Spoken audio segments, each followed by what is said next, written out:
दोस्तों, बीते दौर के कुछ कलाकार तो ऐसे रहे हैं जिन्हें इतना स्टारडम नहीं मिला, लेकिन इनका सिनेमा जगत में काफी योगदान रहा है। एक कलाकार तो ऐसे रहे हैं जिन्होंने पहले देश के लिए लड़ाई लड़ी और फिर मनोरंजन जगत में नाम कमाया।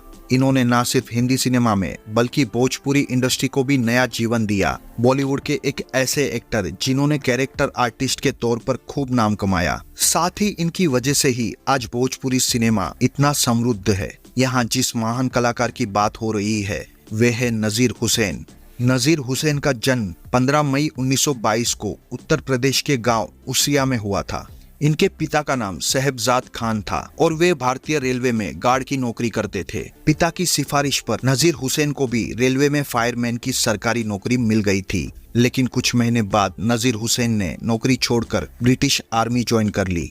नौकरी के दौरान ही दूसरा विश्व युद्ध हुआ और नजीर को जंग के मैदान में भेज दिया गया। इनकी पोस्टिंग कुछ समय के लिए सिंगापुर और मलेशिया रही। माहौल खराब होने पर नजीर हुसैन को युद्ध के दौरान बंदी बनाकर मलेशिया जेल में कैद कर लिया गया और फिर कुछ दिनों बाद रिहा करके भारत भेज दिया गया। भारत लौटकर इन्होंने आजाद हिंद फौज ज्वाइन कर ली।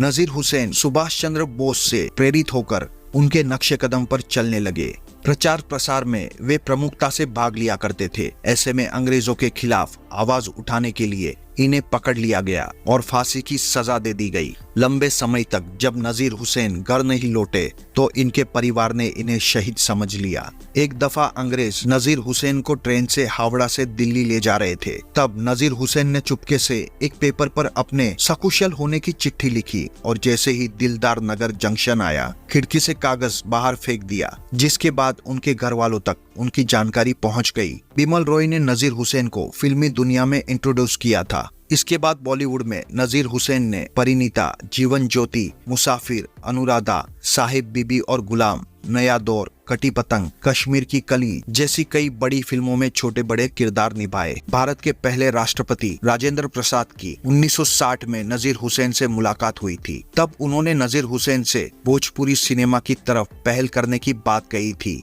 इसके बाद नजीर हुसैन 1963 में पहली भोजपुरी फिल्म गंगा मैया तोहे पियरी चढ़ाई लेकर आए। इसके बाद से भोजपुरी में कई फिल्में बनने लगी। यही वजह है कि नजीर हुसैन को भोजपुरी सिनेमा का पितामह कहा जाता है।